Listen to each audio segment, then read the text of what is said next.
When someone asks you, what career do you want to get into? What do you say? For me, it was a lot of, I don't know, maybe something with music. And even then, it wasn't a realistic or practical field to get into, but it was more realistic than, I want to be a YouTuber. My high school had a video game making program filled with classes teaching animation, 3D modeling, graphic design, coding, and more. Weirdly enough, it didn't have anything for music, but I somehow started making music for the thought of producing for a video game. Fast forward to college, and I'm being asked nearly every day, what are you going to do to make money? Why do you want to be a musician? I thought to say things like, make music for video games, freelance jobs, or join a video game company with my game making skills and music producing knowledge. Overall, it was still a passion over money, but it was practical sounding enough to feel like I could get by with a future like that. I thought that would help stop my parents from telling me to do something else with my life and do something much more practical with more money. And so I continued to follow that lie, even though in the back of my head, I wanted something different. You see, back when I started making music, I started posting it on YouTube, saying I didn't care, while proceeding to hope to get into that fateful algorithm. There's a few things that I did that really showcased what I truly wanted. Back around 2017, I watched a video by the Sea Rabbit, where the art and story YouTuber mentioned something about sharing music for him to possibly use in his videos. I was stoked. I shared one, and to my surprise, I got feedback that it was really cool. I got a few followers and it felt nice, but I pushed for more and got no response. That disappointment hurt, as I wondered to myself, why am I disappointed? I thought I didn't care about the views. Then, around 2019, I was watching Jack's films and came across his idea to do a grade your videos video. And I immediately joined and posted my comments, which actually got over 50 or so likes and a lot of traction on my video, until I noticed my comment disappeared. I posted again, and even though I reached near the top comments again, it disappeared once more, no matter how far I scrolled. I was still hopeful. I watched the video when it came out with my chest pounding, only to find out that I wasn't on it. Hoping made me hurt even more, but I wondered why I was hopeful in the first place. The final nail in the coffin was when I figured out what I was truly doing to myself. At the 2022 Level Up Expo, I let my disappointments of the past blind me. I wanted to meet Lily Pichu to give her a letter to ask her to give me feedback for my music, with a whole spiel of sad things, to try and gain some sympathy or something. It was a terrible thing to have done. Not only was it the most narcissistic act I've had to ever reflect on, my perception of myself, my selfish values, my work ethic needed to be re-evaluated. But just as important, I realized that I've been lying to myself and to everyone around me. I want to be a YouTuber. I won't blame the kid in me too much for chasing his dreams, but the problem was lying to myself so much. It's too unrealistic, you're going to look pathetic. I made it so I chased my dream blindly, hot-headed with arrogance, trying to pretend I never wanted to become one, yet hoped for some sort of lucky occurrence to cheat my way to it and not have to work for it. I spent all those years chasing half-heartedly with half-assed resolve. The pain of disappointment from hope made me desperate, in turn leading me to this bitter and selfish act. In mid-June of 2022, I told myself, I'm not going to lie about what I want anymore. If I want something, I will give it my all to get, because I'd rather regret failure than not trying at all. That was the start of the 900 days. I jumped into self-improvement and found so many different perspectives to take value from. I dropped out of university as I wanted time to pursue my goals freely on my own. My first YouTube channel by 2022 was stuck on 130-ish subscribers. My view counts and comments were mostly my friend. So after a lot of thinking, I deleted the channel. I started a brand new channel called Minzu in November of 2022 without sharing it to anyone. My plan initiated after I watched as a person named Azali kept popping up in my feed. As I thought to myself, oh, I could do that. I got some success, or rather at the very least, the people who were seeing it weren't people I knew. With my savings, I took a leap of faith to go all in. January of 2023, I got an apartment away from home, continuously trying to improve and make this YouTube and music thing a reality. But that's when reality hit. It's like 6 a.m. and I haven't slept. Fuck.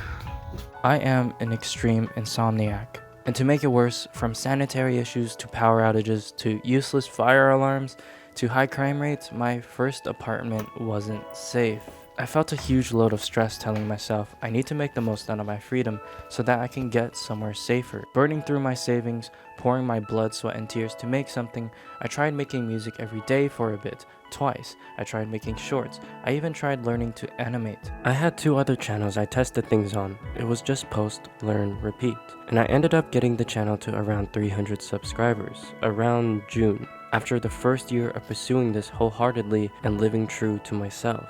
And that felt terrible. This feeling of disappointment in myself and feeling pathetic is what drove me. For the first half of the year, I was sleeping on a makeshift bed using 2 couches, which made my eczema worse. I poured most of my money into my setup throughout the years, so everything else was cheap, free, or temporary. The money I saved up from delivering food was disappearing fast. I naively gave up my health for my ambition. I sacrificed my friendships and put my relationships with my family on hold. It felt like I threw an entire year down the drain and the only thing I had to show for it was 3 fucking digits. I failed over and over again, but I knew I just had to take it and keep going because I have to learn from the failures, no matter how hurt I felt. Just because you lack self-confidence doesn't mean you don't have an ego. I really thought I could have made it somewhere much better by now. I felt that I wasn't good enough for most things, but also thought I could do better. It was a weird contradiction that made me unappreciative of the wins within the process and focused on results too much. Learning that, yes, that single push-up today will actually do something, because it's what can lead me to do another tomorrow. I don't think I will ever be able to appreciate small wins, but at the very least I can try to learn to appreciate progression. No matter what, there are some things I can't control. I had extreme survivorship bias about YouTube, and going through my mindsets, at first I thought it was all luck. And then I switched and thought that it was all skill. Thanks, Ludwig. As long as I improve and work super hard, I'll get somewhere, right? And that made seeing others who showed up in my feed who also felt near my level in terms of music continue to feed into my bitterness towards the world. However, after remembering my past, I didn't allow it to continue. And of course, I came to the conclusion that it's both luck and skill. And the only thing you can control is skill, so you might as well worry less about the luck part and simply be aware that it plays its role. And so I started to realize how lucky I truly am to have roommates and friends who support me and to have this opportunity to chase my dreams with freedom, because not everyone gets to. What about YouTube? What did I do for the second year until now? I had this thought of, I swear people would like this. What am I doing wrong? And although egotistical, I ended up doing what I thought might be an okay choice. After 2 months of effort and thinking, I went ahead and tried to make a high quality storytelling of how I made a song. I stopped trying to copy anyone specific, and I just wanted to be myself. And I spent literal weeks on a title and thumbnail, posted it on a brand new channel, and tried to move on immediately to the next video. As a gamer, specifically a stupid League of Legends player, I wanted to follow the philosophy of go next, if you can call that a philosophy. Do the best I can, evaluate what I did wrong quickly, and move on. And as I was working on my second and third video, the first video blew up. I finally got monetized. I still remember the bliss and sense of achievement I felt when holding the letter from YouTube with the instructions of how to turn on monetization. So I did it, right? No. I still had a problem. During the last third of 2023 and the first quarter of 2024, I lost control of myself. I tried my best to upload consistently, but remember how I said I was a stupid League of Legends player? Yeah, I ended up spiraling out of control into a gaming addiction. Again, trying to reach the goal of Diamond that wasn't as meaningful as I hoped for it to be. And by the time I got out of it, I felt burnt out from everything that led up to this point. After you reach one goal, after you overcome one obstacle, there's another always waiting for you. I have to stop thinking so much about the goal and think more of the process, or else no matter how many goals I reach, no matter what obstacle I overcome, I'll never be happy until I'm happy with the journey. I just want to tell the story for the sake of sharing what I've learned and the values I got from this experience. I understand that there's many people out there that are going through much worse than I've ever been. To note back to the fire that happened in my apartment complex, someone around my age had died. At first, I didn't know. From what I originally read, it made me think it was a very old man. But it was someone with a dream to get their mother a house. Someone young, full of ambition. and even liked anime and video games. The more I learned about the fire and the victim, the more I was in an existential crisis, but over the months I thought to myself, why have I been so ungrateful of my life and the people who've cherished me? Why have I been so depressed about things out of my control? Why am I taking my opportunities so lightly? And why am I so afraid to live? People say to just make things for yourself. Make it for the sake of making something cool, not for the views. But I never really liked that idea. I want to make something cool for the sake of making it, but also for the sake of sharing it with people. If you searched how many days ago June 2022 was from now, you'd probably be wondering why 900 days is in the title. It's because those 900 days aren't over yet. It'll be around 900 days once this year is over. I feel as though I'm not living in the present enough. I think that I haven't reached the ultimate goal of being a YouTuber and being free to create, to be the best version of myself. But reality is, I've already have, way long ago when I stopped lying to myself and started the journey. I think that's just what it means to follow your heart, and to understand that you're not going to be in this world forever.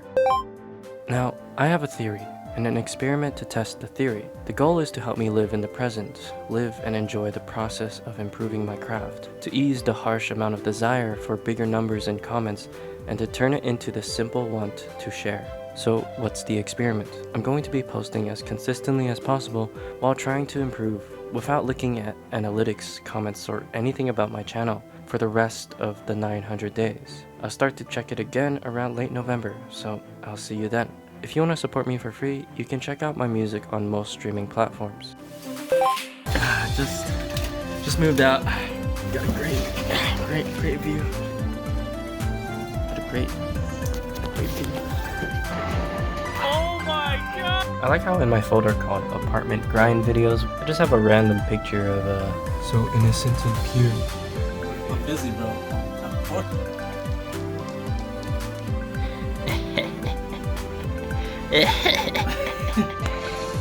Oh yeah. He's watching.